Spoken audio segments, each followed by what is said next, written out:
সভ্যতা আর সংস্কার কোনো কিতাবের মাধ্যমে শেখা যায় না। এ তো পরিবারের পরবারিশ। বড়দের সম্মান তো ছোটদের ব্যবহারে যেন ঝলকাতে থাকে। মানবের আসল পরিচয় তার পোশাক বা দৌলতে নয়, বরঞ্চ ব্যক্তির শব্দ ব্যবহার সংস্কারের মধ্যেই থাকে। কারণ ভালো চেহারা কিছু সময়ের জন্য স্মরণে থাকে, কিন্তু ভালো সংস্কার আমাদের দিলেতে জায়গা করে নেয়। বলা হয় কর্ম করার আগে প্রথমত এই চিন্তা করো যে সর্বশক্তিমান পরমাত্মা বাবা আমার সাথে আছে, আর আমি যে কর্ম করব সেই কর্ম অনেক ভালো এবং শ্রেষ্ঠ হবে। বলা হয় নালিশ করা ছেড়ে দাও আর পরমাত্মাকে ধন্যবাদ জানাও। পরমাত্মাকে ধন্যবাদ জানাও, কেননা তোমার কাছে যতটুকু আছে না জানি কতজনের কাছে নেই। বলা হয় এগিয়ে যেতে হয় তো যাও, তবে কাউকে ধ্বংস করে নয়। জীবনে হাসো, কিন্তু কাউকে কাঁদিয়ে নয়। জীবনে জয়ী তো হতেই হবে, কিন্তু জয়ী হও, কিন্তু কাউকে ঠকিয়ে নয়। ओम शांति। तुम्हें अभी रूहानी कारोबार करनी है।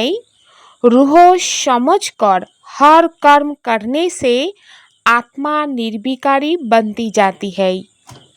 বাবা বলেন বাচ্চারা, এখন তোমাদের আধ্যাত্মিক কারোবার করতে হবে।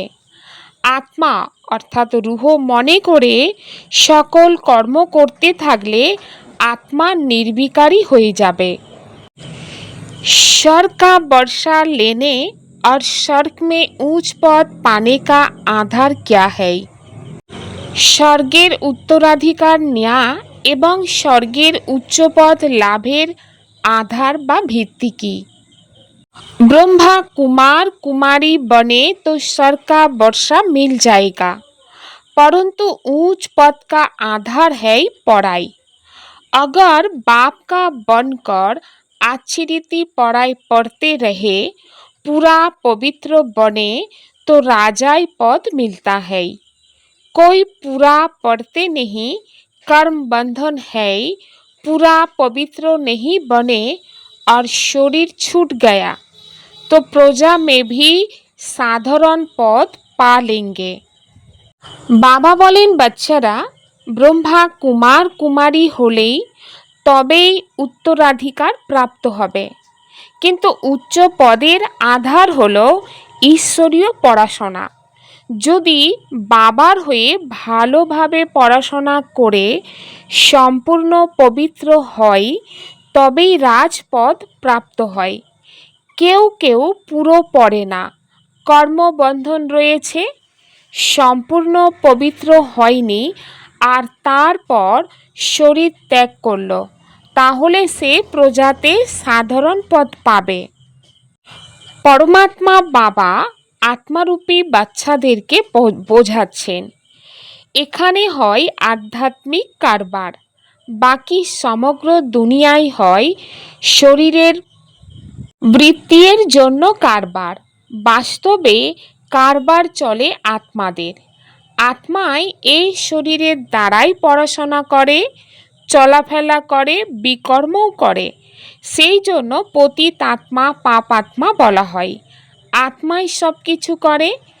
এই সময় সকল মানুষের দেহ অভিমানী। আমি আত্মা এ কথা বোঝার বদলে মনে করে আমি অমুক, এই ব্যবসা করে থাকি, এই যে অমুক। ক্রোধী তো শরীরের নাম নেই, একে বলা হয় দেহ অভিমানী দুনিয়া। সত্যযুগে এই রকম হয় না, ওখানে দেহি অভিমানী হয়। বাবা বলেন তোমাদের দেহি অভিমানী বানানো হয়, নিজেকে আত্মা নিশ্চয় করো। আমি আত্মা এই শরীররূপী বস্ত্র ধারণ করে অভিনয় করি। ওই লৌকিক অ্যাক্টররা নানান পোশাক বদল করে পার্ট প্লে করে। বাবা বলেন তোমরা আত্মারা প্রথমেই শান্তিধামে ছিলে, তোমাদের ঘর হলো শান্তিধাম।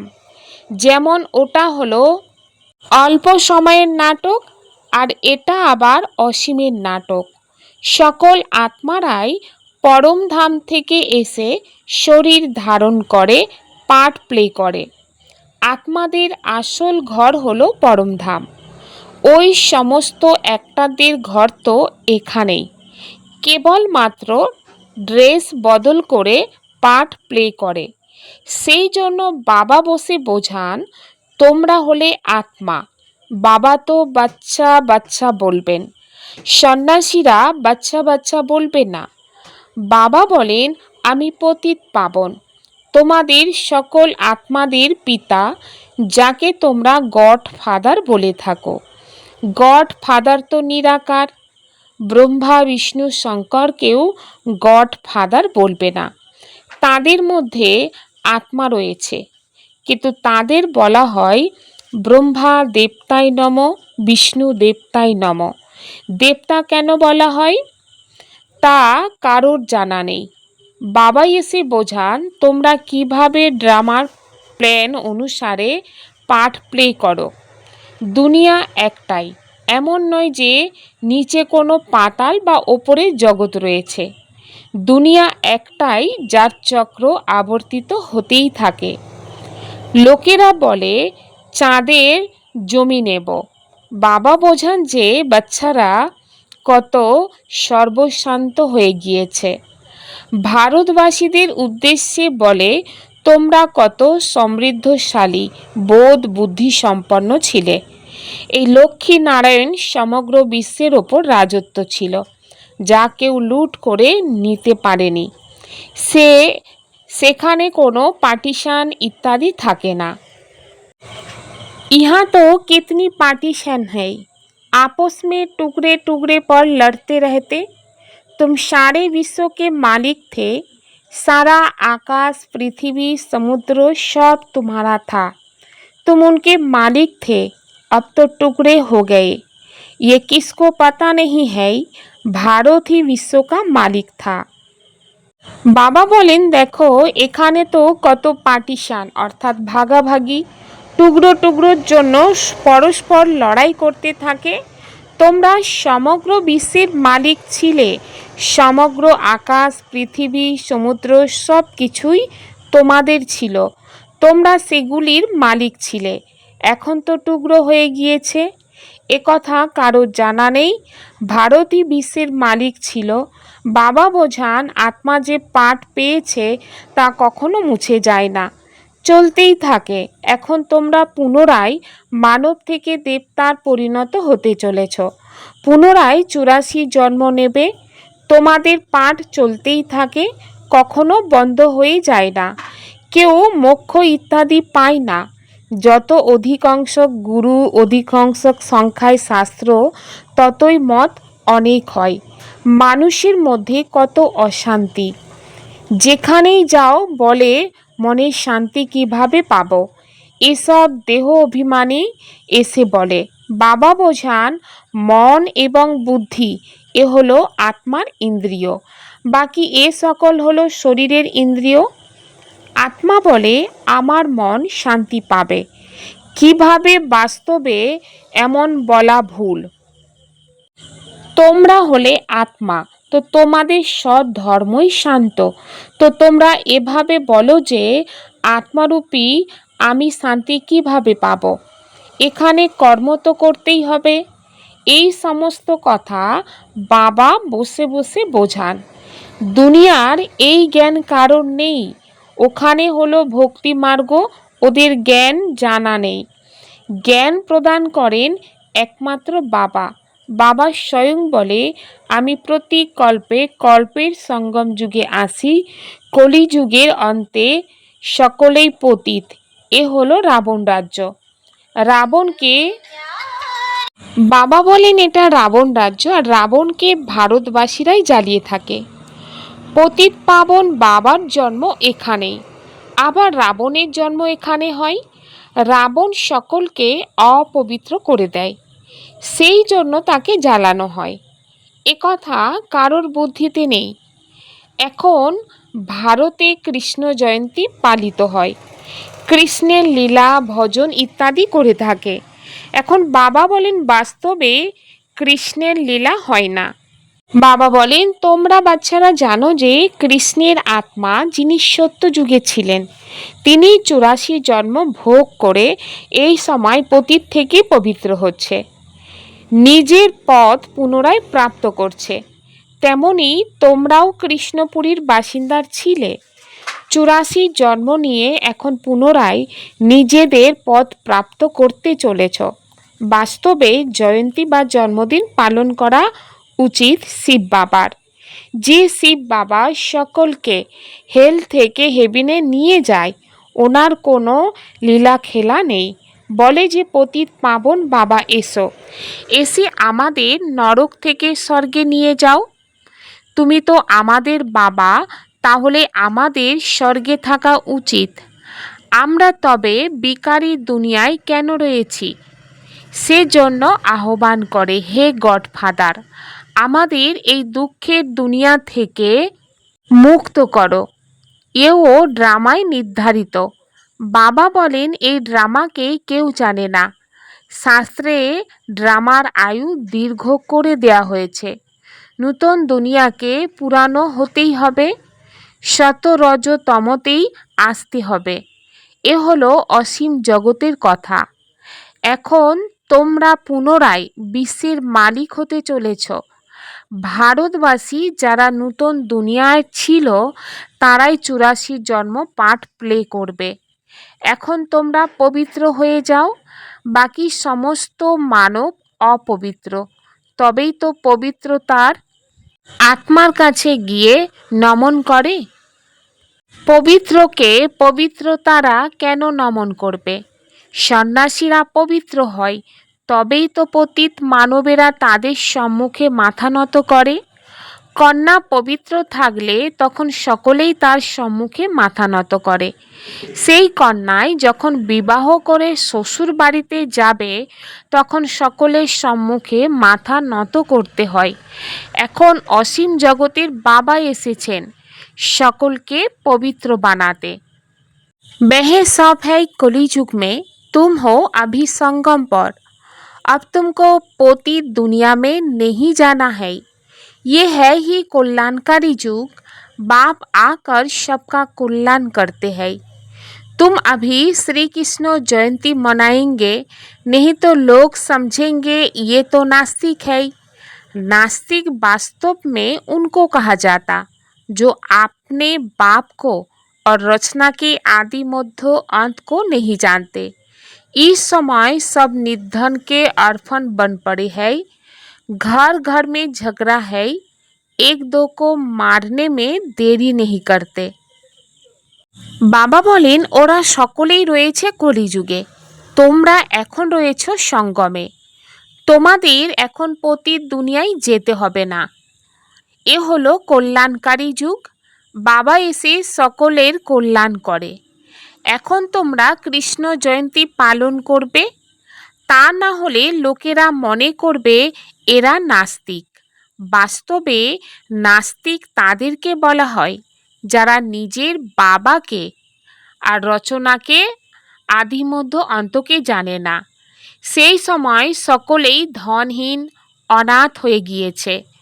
ঘরে ঘরে ঝগড়া হয়, একে অপরকে মারতে দেরি করে না। সেই জন্য একে নাস্তিকদের দুনিয়া বলা হয়, যারা বাবাকে জানে না। তোমরা হলে জ্ঞাতা। এখন তোমরা বোঝো যে আমরা পাথর বুদ্ধি সম্পন্ন ছিলাম, বাবা আমাদের পারস বুদ্ধি সম্পন্ন করে গড়ে তুলছেন। আর কোনো কষ্টের কথা নেই। বাবা কেবল বলেন 1 ঘন্টা পরও নিজেকে আত্মা নিশ্চয় করে আমার অর্থাৎ বাবাকে স্মরণ করো। শরীরকে স্মরণ করলে লৌকিক সম্বন্ধ স্মরণে আসবে। দেহী অভিমানী হয়ে থাকলে আমার অর্থাৎ বাবা স্মরণে থাকবে। এ হলো বিকারী দুনিয়া, বিষয় সাগরে হাবুডুবু খেতে থাকে। বিষ্ণুকে ক্ষীর সাগরে দেখানো হয়, বলা হয় ওখানে ঘি আর নদী প্রভাবিত হয়। এখানে তো কেরোসিনও পাওয়া যায় না, তফাৎ রয়েছে তাই না? তাহলে বাচ্চারা তোমাদের কত খুশি থাকা উচিত। বাবাই তো মাঝি, তাই না? গায়েন আছে না, তরি মোর পার করে দাও। এরা সকলেই হলো তরি, মাঝি একমাত্র বাবাই। এই শরীর এখানে ত্যাগ করে যাবে, এছাড়া আত্মাদের পার করে নিয়ে যাবে শান্তিধামে, সেখান থেকে পুনরায় পাঠিয়ে দেবে সুখধামে। তো পরম পিতা পরমাত্মাকে মাঝি বলা হয়। বাবার অনেক প্রকারের মহিমা কীর্তন করা হয়। বাবা বলেন, তোমরা এখন পবিত্র হয়ে পবিত্র দুনিয়ার মালিক হয়ে যাও। শ্রী শ্রী শিব বাবা এসেছেন শ্রেষ্ঠ বানাতে। স্বয়ং ঈশ্বর বলেন, এ হলো ভ্রষ্টাচারী দুনিয়া। তোমরা এখন পরমপিতা পরমাত্মা শ্রীমত অনুসরণ করে শ্রেষ্ঠাচারী হয়ে যাও। তো বাচ্চারা, এখন কত রমণীয় গোপন কথা যা তোমরাই বুঝতে পারো, অন্যান্যরা বুঝতে পারবে না। তোমরা জানো যে এখন দেবী দেবতা ধর্মের কলম লাগানো হচ্ছে। যে দেবী দেবতা ধর্মবলীরা অন্য ধর্মে চলে গিয়েছে, তারাই এসে পুনরায় ব্রাহ্মণ হবে। अभी तुम ब्रह्मा कुमार कुमारियाँ स्वर का वर्षा ले रहे हो। जितना पुरुषार्थ करेंगे कराएंगे उतना ऊंच पद पाएंगे। सब तो इतना नहीं कर सकते, पूरा नहीं पढ़ेंगे तो उसका नतीजा क्या होगा? अगर शरीर छूट जाए तो स्वर्ग में आ जाएंगे, परंतु प्रजा में बिल्कुल ही साधारण। अगर बाप का बनकर अच्छी रीति पढ़े तो राजाई पद पा सकते हैं, नहीं पढ़ते हैं तो समझेंगे उनकी तकदीर में नहीं है। पवित्र रहेंगे, पढ़ेंगे तो ऊंच पद पाएंगे, अपवित्र होने से बाप को याद नहीं कर सकेंगे। बाबा बोलें, ब्रह्मा कुमार कुमारी हवा व्यतीत स्वर्गेर उत्तराधिकार प्राप्त करतेई पारबे ना। এখন তোমরা ব্রহ্মা কুমার কুমারীরা স্বর্গের উত্তরাধিকার গ্রহণ করছো। যত পুরুষার্থ করবে এবং করাবে ততই উচ্চ পদ পাবে। সকলেই তো এতখানি করতে পারে না। পুরোপুরি না পড়লে তখন তার ফল কি হবে? যদি শরীর মুক্ত হয়ে যায় তখন স্বর্গে চলে আসবে, কিন্তু প্রজা অতি সাধারণ। যদি বাবার হয়ে গিয়েও ভালো মতন পড়ে তবেই রাজপদ প্রাপ্ত করতে পারবে, না পড়লে বুঝবে যে ওদের ভাগ্যে নেই। পবিত্র থাকলে পড়লে তবেই উচ্চপদ পাবে। অপবিত্র হওয়ার জন্য বাবাকে স্মরণ করতে পারে না। এরকম অনেকেই রয়েছে, কর্মবন্ধনের হিসাব নিকাশ যখন চুক্ত হবে, গাড়ির 2 চাকা পবিত্র হলে তখনই সঠিকভাবেই চলবে। দুজনেই পবিত্র থাকবে, তখন জ্ঞান চিতায় বসবে। তা না হলে খিটমিট অর্থাৎ ঝগড়াঝাটি হতেই থাকবে। অনেক বাচ্চারা বলে যে, বাবা, আমরা জানি যে শ্রীকৃষ্ণ হলো সত্যযুগের প্রথম প্রিন্স, তাহলে কেন কিছু পালন করব না? আচ্ছা, আমরা কৃষ্ণের আত্মাকে আহ্বান করতে পারি? এসে খেলাধুলা করবে, রাস করবে, আর কি করবে? গোপ গোপিনী তো এখানেই হয়। এখানে তো প্রিন্স প্রিন্সেস পরস্পরের সঙ্গে যখন মিলিত হয় তখন রাস করে, সোনার মুরলি বাজায়। এ সমস্ত খেলাধুলো তোমরা পরে দেখবে। এই সব পাঠ চলতে থাকবে। শুরুতে দেখানো হয়েছে, পরেও তোমরা পুরুষার্থ করতে লেগেছ। ভবিষ্যতে পুনরায় সাক্ষাৎকার হওয়া শুরু হবে। কে কে কোন পদ প্রাপ্ত করবে সেসব তোমরা জানো। বাবা বসে এ সমস্ত রহস্য বোঝান। তোমাদের জিজ্ঞাসা করে যে বেদ শাস্ত্রকে মানো? তো বলো, হ্যাঁ, আমরা কেন মানব না? এ সকল ভক্তি মার্গের সামগ্রী, এতে কিছুই জ্ঞান নেই।